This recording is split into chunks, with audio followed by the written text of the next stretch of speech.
మనం ఏమైతే ఫిజికల్గా వెళ్ళకుండా ఇప్పుడు మనకు చెప్పులు కావాలి లేకపోతే క్లాత్స్ కావాలి, ఇవన్నీ మనం ఫిజికల్గా వెళ్ళేసి కొనుక్కుంటాం. మనం నచ్చిన మనిషితో వ్యాపారం లేదా ఆన్లైన్ టికెట్ కొనుక్కోవాలి. రైల్వే స్టేషన్ ఇంతకుముందు లేదా బస్ స్టేషన్లో బస్కి వెళ్ళాలి టికెట్ ఫిజికల్గా వెళ్ళి కొనుక్కుంటే వారు ఎవరు వాళ్ళు నిజమా కాదా మనకు అర్థమైంది. ఇప్పుడు ఏంటంటే అందరూ షాపింగ్ కానీ శారీస్ కానీ A to Z ఆన్లైన్ అయిపోయినాయి. చిన్న వస్తువు కూడా చిన్న కాటుకు కూడా లిప్స్టిక్ కూడా ఆన్లైన్ ఆన్ చేస్తున్నాం.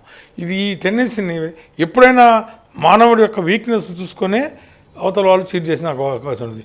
ఏవైతే మన ఆన్లైన్ ట్రేడింగ్స్ ఉంటాయో అవి ఎదుట దట్ ఈస్ సైట్ ట్రూ ఆ ఫాల్సా మనము చెక్ చేసుకోవాలి. దాన్ని చెక్ చేసుకుని ఆన్లైన్లో ట్రూ అయితే ప్రొసీడ్ అవ్వాలి. అవి లుకింగ్ లైక్ ఇప్పుడు ఎగ్జాంపుల్ పోలీస్ నేను ఇందాక చెప్పాను డిజిటల్ పోలీస్ ఆఫీసర్. ఇప్పుడు నా పేరు కోటేశ్వరరావు, నా పేరు పెట్టుకోవచ్చు ఎవరన్నా కానీ whether is Koteswara or not అనేది that is the duty of human being. మీరు తెలుసుకోవాలి. లోకల్ పోలీసు, నేను చిన్న బజార్ పోలీసు ఇన్స్పెక్టర్ని, అలా కాకుండా రాష్ట్రాన్ని మొత్తాన్ని సీఎని కాదు కానీ అలాగే కంపేర్ చేసుకుని వెరిఫై చేసుకోవాలి. ఆన్లైన్లో మీరు ఏ ట్రేడింగ్ చేసినా దాన్ని వెరిఫై చేసుకోవాల్సిన బాధ్యత మీదే, వెరీ ట్రూ ఆర్ ఫాల్స్ అనేది. అలాంటి జరిగిన తర్వాత మేము కేసు కట్టి దాని మీద వెరిఫై చేసి దాన్ని పట్టుకొస్తాం.